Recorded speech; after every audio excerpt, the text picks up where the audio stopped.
like we've got some milk machines on the pack today. Look at these ladies gearing up to calve in and get right to work. Those are what you like to see. Big, open, wide, uphill run, preferably the black ones. Heck yeah, happy Monday. Got some nice heifers ready to come in. And we got a beautiful uddered fresh heifer here. Fresh cow, sorry, second lactation. Get her bumped over to the fresh group and she can go right to work. They're headed to the parlor now. Had a question in one of my videos about what this frazzled cow here is scored. I've stated she's one of our best udders on the farm. She's grade point 81 points. So there you go, there you have it. Didn't score worth a darn, but that's why I could almost care less about classification, because she's quite possibly the most profitable cow on the farm, and she scored 81 points. So, and I get it, she's not deep, she's not a show cow, but yeah, that's why I don't care so much about what cows are scored anymore like I used to. Anyways, guys, welcome back to the channel. I am Dalton, Armson Farms, the full-on farmer YouTube channel. We're cleaning barn this morning. My thought process for the day is I'm going to do a Q&A that you guys have sent questions over for. I've got to haul some stone in for one of our driveways to the new lagoon, so we can kind of level out where they put in some pipes before we get to hauling manure this week. So my thought process is, while I'm running truck, I bought some fancy microphones. Tyler and I did. Thinking about starting a podcast, potentially starting this week. See how the week goes. But anyways, I bought some like clip-on microphones. So at an attempt to, gosh, these chains. At an attempt to get those things, test them out, see how they work, make sure we understand the ins and outs of them, I might grab one of those, clip it onto me. We'll run it while we're running truck and see what the quality sounds like. Because if you guys can hear me clear as day while I'm running truck, you don't hear me grinding gears, stuff like that, then they worked. That's my thought process. We're gonna see what the day brings, because you never really know on a Monday what stuff went on yesterday, what issues have arose, stuff like that. And I don't really talk to anybody until 8:30. Usually when I get here, I'm just kind of up here, I'm by myself with the ladies going through them. So we don't really communicate as to what's going on for the day until, like I said, 8:30, 9 o'clock. But the original plan was to haul stone in, fix that driveway up, get the manure truck home, get geared up to spread either tomorrow or Wednesday. So hit that like and subscribe button, guys. Follow along, see what we can't get into here today. All right, guys. Well, one, I got my little mic on here. I'm not totally sure. We'll find out if I even did it right. I probably did not. So quality might not be that great. I guess we'll find out. I was looking for my little clamp that holds my phone camera, not phone. Side note, my camera is my phone. Everything I do on YouTube is on my phone. So when I say phone, when I say camera, if I say my battery died, anything like that, that's my phone. Anyways, I've got a little bracket that holds it. I was hoping to use that when I was hauling stone. I couldn't find it, so I just hauled the stone. Well, now I'm in the loader. I'm going to go start leveling out the stone, and I still can't find it. So you guys are just going to chill down there. Not that it really matters. This isn't really a video. YouTube is more, Q&A is more of a audio. So yeah, we're gonna dive in here. I didn't exactly make a list. Let me check, just a sec. All right, so first question we're gonna start with, just a little bit of farming background on our farm. We are Armson Farms. So Armson comes from Austin, Roy, Milligan, and Sons. That would be my wife's, so So there's her father, her grandfather. That Austin Roy Milligan would have been my wife's great-grandfather. He started the farm in 1942. His sons Bob and Don took it over. Bob is still on the farm. Donnie passed away in 2004, I believe. So Bob, if you guys hear us refer to Grandpa, that would be Bob. Now, so Bob's still here. Then Jack and Todd, Jack would be my father-in-law, are currently the partners on the farm. So that's where Armson came from. That's Austin Roy Milligan and Sons. They started in 1942. Currently, we've got about 920, 930 cows going through the parlor. Just kind of have internally grown for a long time now. When I first, let me move this clipboard, that's annoying.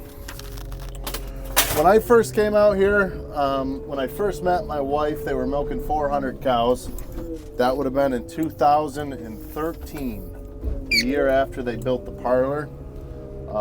When I moved out here, they were, crowding 600. Since then, I've worked for other dairies. I've worked for dairy supply company, stuff like that. And then we made the ultimate decision to come home to the farm. I came home 5 years ago. It'll be 5 years ago here in a few weeks. At the time I think we were at 6 1/4.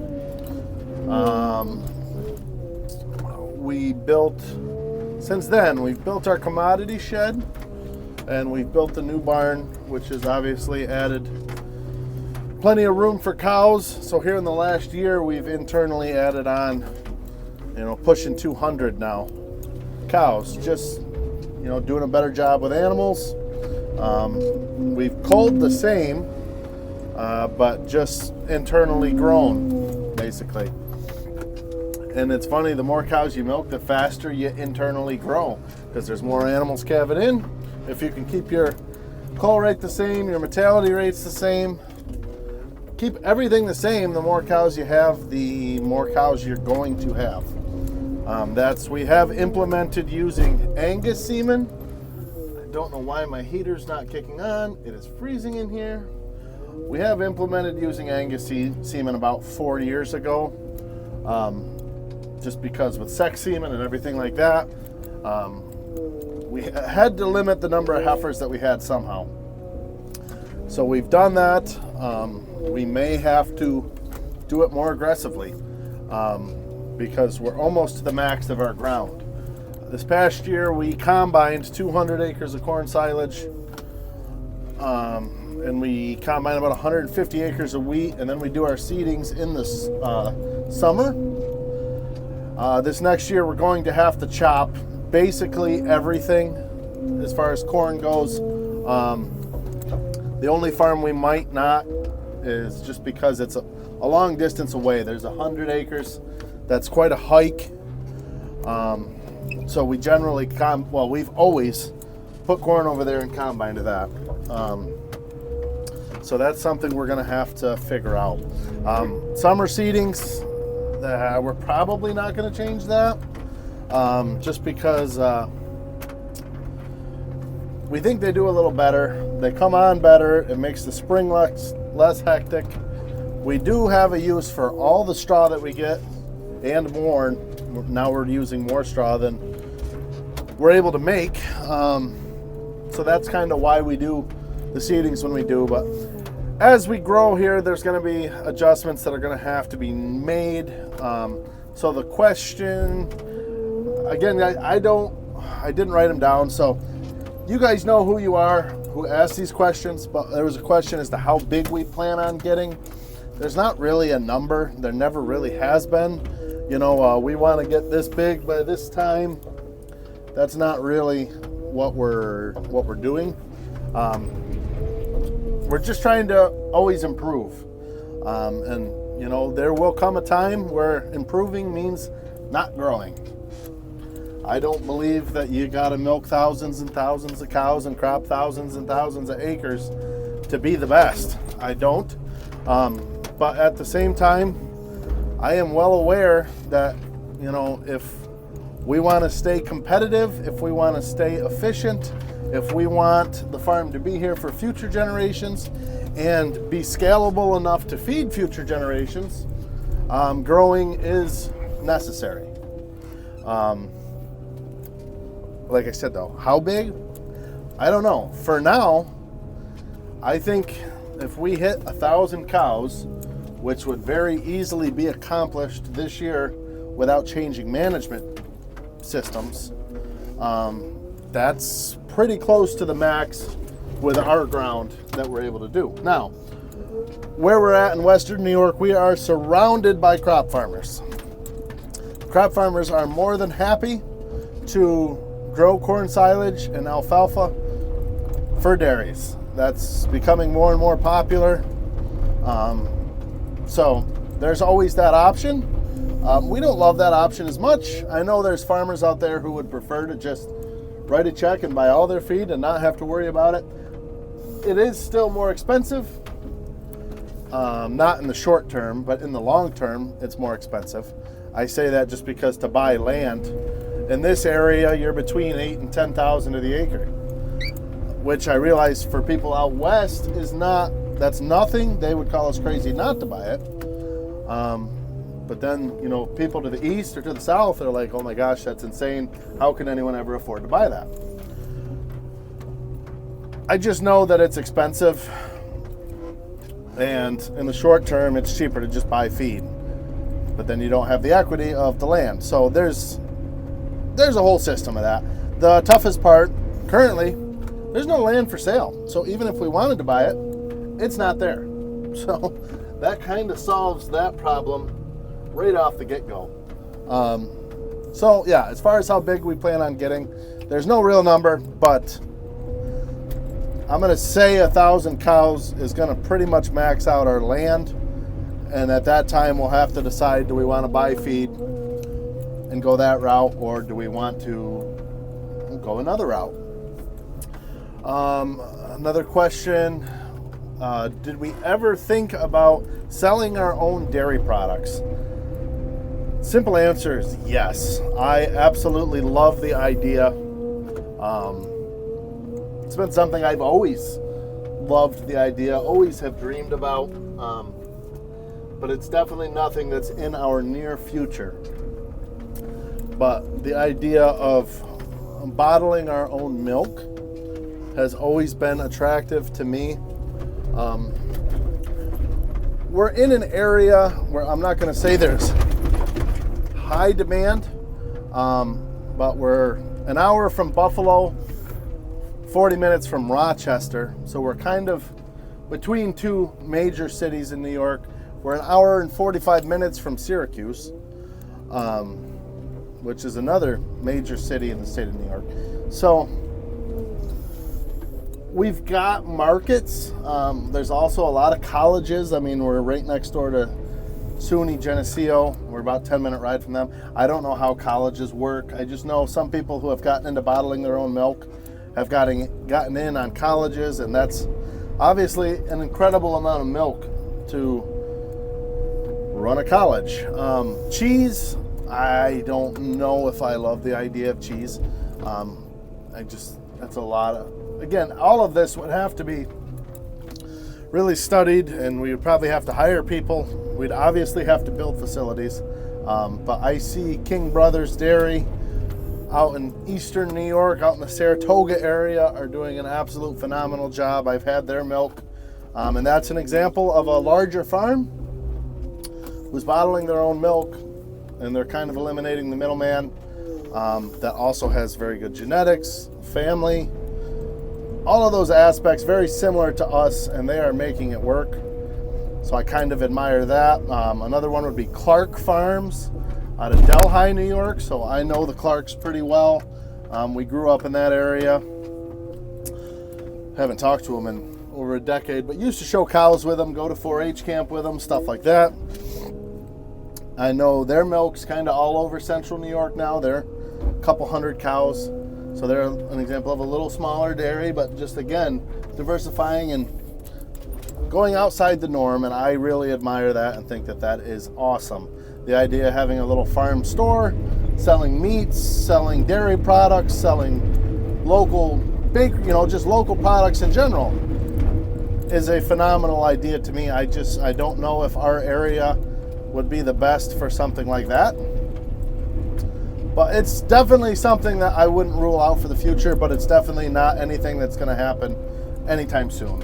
So there's your simple answer to that question. I love the idea. It's just not something that's gonna be here shortly. Okay, I think it was the same person that asked that question of how big, or milk products, asked about tillage practices. You hit a sweet spot with me there. I am a tillage nut. I love talking soils, talking tillage. That's something you guys don't know about me, because I have never been on YouTube since we've done tillage. Currently at Armson Farms, we are conventional till. We run a disc ripper disc across every acre, and then we hit it with a Pottinger speed tiller, speed disc, once, sometimes twice. When we do our new seedings, as I stated earlier, we follow wheat with our new seedings. We don't rip that unless the manure is really going to be an issue, which generally it's not. Generally, we will hit that with a speed disc twice and put our seedings in. They asked strip till, minimal till, no till. There was a period in my life where I thought, boy, if I could get to no till, that's absolutely my goal. Yeah, that would be amazing to be all no till. I don't foresee it ever happening.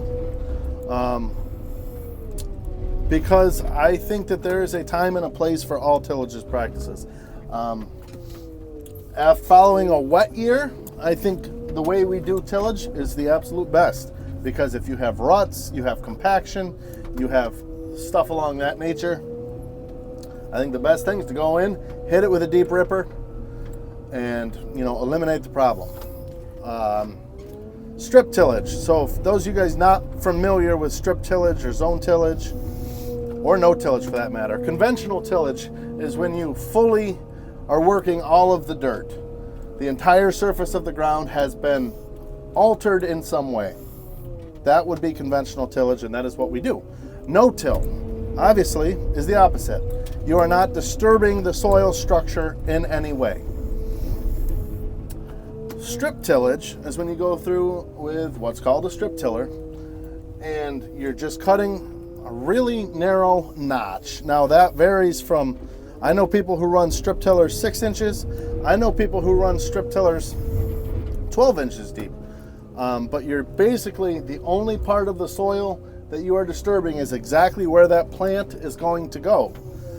So you'll see there'll be literally a strip through the field that's 4 inches wide. Obviously you need GPS. The planter will follow that and lay the seed right in that 4-inch strip.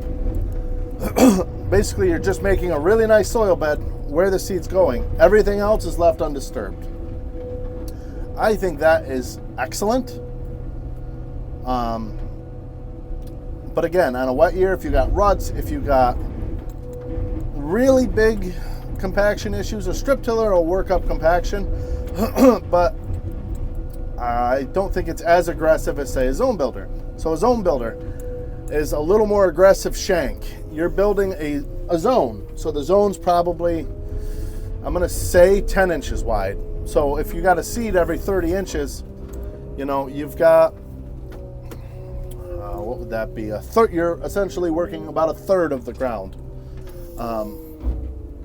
So you're disturbing a little more of the soil, but it's a little more aggressive. A zone builder will go, I've heard of some that are going to 16 inches deep. That's nothing that we would need. Our hard pan tends to be 8 to 10 inches. So we would never need, I'm not gonna say never. If you rut the heck out of a field, which we try to not, you're pushing your compaction and your hard pan down further into the soil. So you're going to need to get deeper. That's where a zone builder would be really, really handy. Now, where no tillage would come in handy, in my opinion, what I would like to try to do. So we grow a couple 100 acres of triticale that we harvest as forage in the spring. And as I've said, currently we're conventional tillage with everything. So we go in and we hit that with a disc ripper disc. Now the issue becomes generally after harvesting triticale, the ground is drier, firmer. Sometimes it's really dry. So when we go in to hit it with a disc ripper disc, the shanks are more or less cutting, but there's a lot of root balls, and it doesn't leave a very good soil bed. No matter what tillage, I don't think I've ever seen anyone roll into a field like that and be able to really do an excellent job without maybe a moldboard plow, which we don't own, nor will we. I don't plan on ever owning a moldboard plow again, unless the government decides to ban use of all pesticides, and then we've really got to flip the entire soil to deal with weeds, weed pressure, and bugs, stuff like that. So the ideal no-till for me would be if we could roll in to a triticale field after harvest when there's 3-inch solid cover, a stubble. If we could go in there and just plant that seed, I don't think that disturbing the soil on triticale is really beneficial. That's kind of my quick answer about that. Well, it's not really quick, but that's my answer to that. I would really love someday to be able to no-till on triticale stubble. So, long story short, my ideal tillage world, no-till all of our triticale ground, have a disc ripper disc and a disc, so if the ground gets rutted or it's a really wet year, or if it's a really wet spring and we need to work the ground to get it dried out quicker, we've got that. And I would probably start off with purchasing a zone builder and try to cover, I'm going to say 80% of our corn ground with a zone builder, working towards the idea of a strip tiller someday. The purpose of a zone builder and a strip tiller is to build your soil structure. Every time you work the ground completely, you're hurting your soil structure. There's more erosion that way. The ground's not as firm, so when you're trying to get on it with manure equipment or silage trucks or anything like that, your ground is not as firm. So it's mainly for soil structure. You want all those bugs and pores and everything in that soil to essentially be undisturbed, so they can build your organic matter. It'll help your drainage. It'll help hold the nutrients better. Every time you work it all up, you're disturbing it. It becomes poor. It's just having to spare you guys a whole science lesson. It's more or less, it's a soil structure thing. So that is the ultimate goal. Also, less passes across the field. That's the obvious one. No-till or strip till. When you run a strip tiller or a zone builder across the ground, that's a one-pass thing versus running a disc ripper disc and then a disc. That's a second pass. That's a second guy. That's a second whole entire rig. Second fuel. Second everything to do with tillage. There's more of it when you're doing primary conventional tillage. So that's kind of the tillage talk. If you guys want me to dive deeper into that, we can dive deeper to that here in 2.5, 3 months when we're out in the fields working. We'll have lots of time to talk tillage. My ideal tillage is to have a mix of all of them. There's your tillage talk for the day. It is lunchtime. I am going to use a bulldozer to finish smoothing this out. The loader's not the best. So we will continue this talk. This is going to be a long episode. There's a lot of questions. It's a lot of talking. If you don't like talking, you've probably already tuned off. So yeah, we'll be back after lunch. Well, I'm going to run actually to the store. I got to get the kids Valentine's Day stuff for the school, and I'm a little low on monsters. We're going to top off the monsters. So I figured I could answer a question on my way down to the store. Side note, I think this thing's working. It sounded much clearer on the video that I just watched in the loader than I would have expected, because it was loud. We were doing a lot of bouncing and banging and stuff like that. So that's a big hell yeah. But next question. Why don't I include my wife and family in my videos? What does my wife do? Well, that kind of changed yesterday. Yesterday, those of you guys who watched that video, I put my daughter in it. We were out. We had a really great day. We kind of pretend camped and built a fire and tried to cook over a fire, which was an epic fail. The simple answer is I just don't trust people. I don't. And involving my kids in it, there will be clips like yesterday's video. This summer, you know, when they come and ride with me, there's going to be times where they're on YouTube, but I don't really want my kids on here all day, every day. That's the simple answer. I don't trust people not to make stupid comments, because people are pretty good at making stupid comments without thinking. Sometimes people have their head in their ass. I know that's shocking. I realize I do too sometimes, but people make comments without thinking about it. And if I were to get the right comment about one of my kids or my wife, I'd kind of lose it. So I just try to keep them off. We're going to include them some. They do come to the farm every week, not all day. We do put our kids in daycare. My wife has a full-time job. I work a full-time job. So my kids do go to daycare. My daughter is in school. But after school, they come and ride. If one's sick, they'll come and ride. My daughter loves milking, so she helps me out a little bit. If I've got to fill in milking, she loves to come and hand me milking towels and stuff like that. But I just don't trust people. And there's a lot of creeps out. Bottom line, I don't trust people. I don't need to dive into that any further. My wife, my beautiful, wonderful wife, currently works for NIAC, which is New York Animal Ag Coalition. They're a non-profit that basically are advocates for New York dairies. She is in charge of all the social media. So feel free to look them up. NYAAC, New York Animal Ag Coalition. Give them a like on Instagram, Facebook. I think they're on YouTube. They're not real active on YouTube, but she mainly does the Instagram, Facebook, social media. They do daily content. They do interviews with farmers. They also are in charge of the birthing center at the New York State Fair. So she works with them, and that is her full-time job. She works from home. She's a saint. She's able to, fill in with the kids as she picks the kids up in the afternoon, stuff like that. So that's what my wife does. She does not work at the farm, nor does she have any interest to work at the farm. That's why she's not on the channel, is she's not really here working with me where I'm taking all of my content. So yeah, that's why my wife's not on the channel. Has nothing to do with not wanting her on the channel. I mean, there's just no real super pressing reason to have her on. You guys are interested in the farming content side of things. Now, if you guys really want, I'm sure I could do an episode with her. We could have her come to the farm and explain what she does, the opportunities there, social media for being ag advocates. They just built a mobile dairy experience truck that's going to be able to go to schools and fairs and stuff like that. And it's a full semi, fully decked out and educational stuff about farming, interactive stuff like that. It's really great. She does that kind of stuff. So that's my family and why they're not so much on the channel. The family I work with, my in-laws, they just don't want to be on YouTube, which is fine.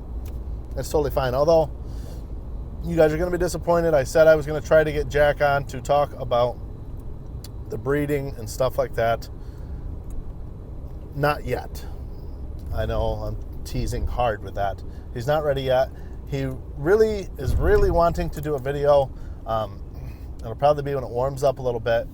He wants us to go through. We'll clip some udders in group 2. That's the group of cows that is his favorite group of cows. They're the primary horses at the farm, our best genetic animals. He wants to go through, clip some udders. Maybe we'll put a little extra milk in them, and we'll walk through the cows with them full of milk, clipped udders, and he can kind of explain families of them, stuff like that. So don't be too disappointed. He's not going to talk today, but I think I've got him on board for doing a video like I just described at some point when it warms up a little bit, which I'm super excited about, because frankly, I love clipping cows, which is weird. I get that. Most people hate clipping cows. I love clipping cows. So I'm going to help him clip some udders, and we can walk through our favorite cows and show them to you guys. So, yeah, I think that answers that question. I'm going to run in the store, get what I need. We'll answer another question on the ride from the store to my house. All right, well, we got what we needed at the school. I'm in neutral. I'm not in reverse. Or what we needed at the store, I should say. I'm hoping I'm turning this mic on and off the right way. Actually, right now, I got you guys completely covered. There, I think we're good now. All right, next question. I actually thought this one was kind of funny. I think she would too. Does my mother-in-law farm? So, the simple answer is, she's a school teacher. She teaches 6th grade math. However, yes, I would absolutely consider her to be a farmer. She is at the farm every single day. She goes through all of her animals. She's got more animals than I do. She watches over them like a hawk. She watches over all of us kids, all of our cows like a hawk. She also does all the payroll, all the accounting, all the bookwork for the entire business. She is kind of the unsung hero. Calls herself the behind-the-scenes lady, which couldn't be more fitting. Anything and everything that goes on at the farm, she knows about when it comes to finances and most decisions in general. She is fully involved in all of that. So, is she at the farm every day doing chores? No, but she is definitely a very, very crucial, I'm drawing a blank as to what the word would be. Ain't real good with words. Very crucial part. I'll just leave it at that, of the whole operation. Again, all the payroll, signs my paycheck, so very important there. She does have a lot of animals. I think she got her first animal like 10 years ago. Allah. I can't remember where she came from or how that all started. I think she got her at the Cornell sale the year my wife was at Cornell. In the following year, she bought Ruby, big Rubicon cow, number 3. Big white cow. I've showed her in videos before. If you guys ever hear me refer to the certain cows as the Earnhardt family, that's what I call her cow. She doesn't know that, but any cow that goes back to 3, I call her the Earnhardt family, obviously. The Intimidator himself, Dale Earnhardt. So that's kind of my little inside joke. But I call her cows in general the Royal family, because I tend to try to keep a little better eye on her cows, just because she's not here all the time. And yeah, I'm just like a really star-studded son-in-law. That's pretty much what it comes down to. So no, she's a school teacher. She does not farm. However, she is involved in everything to do with the farm. So that's my mother-in-law. Do we hire local? Yes.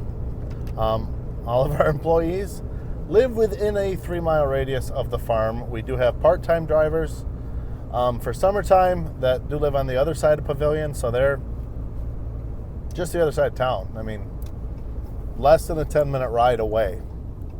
How many of us are there? I haven't actually gone through and counted. Less than 20. That's where I'm going to leave it, less than 20. We've got a crew of guys that do, the milking and the calf work, some of the scraping, stuff like that.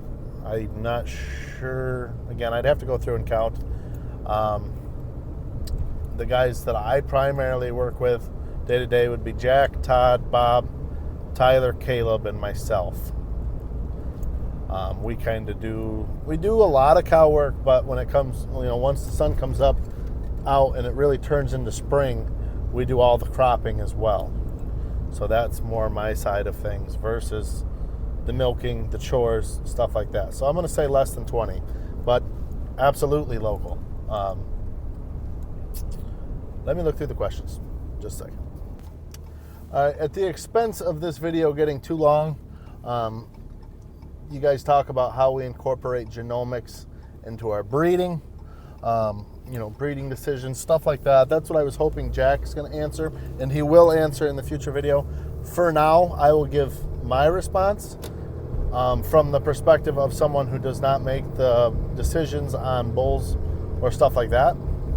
I'll state my opinions, but also what I know about Jack and how he decides. So we do not buy any bulls that are low in net merit, that are low in GTPI, and we certainly do not buy any bulls negative in DPR.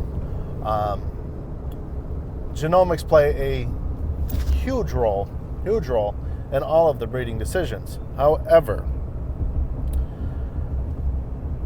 I will give Jack great credit. He will not breed an ugly cow to a bull who's going to make an ugly calf just to get those numbers. All right, so for example, Lionel's. He's a bull. I've talked about him a couple times. He was really high in numbers. I'm not sure where he's ranked right now. But all the Lionel's had good numbers. Not our top, but good. They are coming out the ugliest turds, for lack of a better word. Bad legs, bad udders, good numbers. He will not breed them to a high numbers bull. He's breeding them to bulls like Eeyore, like Post. Our highest foot and leg composite bulls, our highest udder composite bulls. We don't want a herd of ugly cows. So if we got an ugly cow, she's either getting bred to Angus or a bull like those that I mentioned, who are going to improve the cow, but maybe not improve the numbers. So you're probably going to ask, well, then why even look at the numbers? I know Jack and myself, we also fully believe that there is a direct correlation with net merit, GTPI, and production. There's no denying it. Anyone who tries to deny it is full of themselves. I've heard the saying, breed for type, manage for milk. You can do that, but why not breed for milk, manage for milk? You're going to get more milk that way. And as long as you're conscious enough of your animals and your bulls and your breeding decisions to not breed a bad cow worse, you want to breed bad cows better and good cows better. I don't know. We don't market animals, but we do flush animals because we like to see our herd improve. And using genomics is going to help accelerate that. It's going to help accelerate it rapidly in the Holstein breed. The Holstein breed is turning itself over every 6 months. We're improving. And there's going to be people out there that argue, genomics aren't pretty I listened to a really good interview the other day from, it's either Don or Dan Balanek, something like that, North Florida Holsteins. And he was talking about, listening to a cow show or going to a cow show, and how when the judge is describing the winners, he's cringing because none of the traits that they're talking about are traits that he wants on his farm. You got your winner of the class. She's a little taller, longer, a little leaner through the head and neck, a little thinner heighted. He's like, I don't want cows taller. I don't want cows longer. I don't want these clean cut, chiseled cows. I want cows that are going to milk, cows that are going to last. And I was like, gosh, he's right. I love show cows. I love going to cow shows. But yeah, they're not cows that I want to work with. Not by a long shot. They're not at all. And I thought that was pretty funny. And that kind of, hearing that from a guy like that, from a farm like that kind of solidified my opinions of like, yeah, he's right. And in the same sense, I think the same thing's true about genomics. Don't go so deep into a belief when it comes to breeding cows that you're going to make yourself have an ugly herd of cows, or you're going to make yourself have a herd of cows that aren't going to last or be profitable or produce or reproduce. That's the problem with the breed. That's what happened to the Guernsey breed, from my understanding. I was not around from it, but they bred the strength off of cows. Now Holsteins it's a much larger breed as far as numbers. I don't think we're going to get to that point, but posty legs are a problem. They're a problem in the Holstein breed. Show cows and genomic cows alike, posty cows are a problem. So a few years ago, we really started having to correct.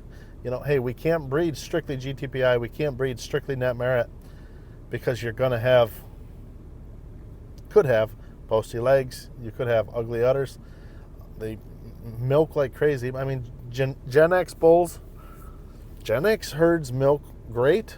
Nothing against Gen X. There's a time and a place for Gen X. There's very successful farms with Gen X. We just don't love their strong use of net merit, making smaller cows. I think Gen X is kind of pushing the smaller cow, which is not something I've expressed my opinions on small cows before. It's not something we feel like that's not a good decision for us or our farm.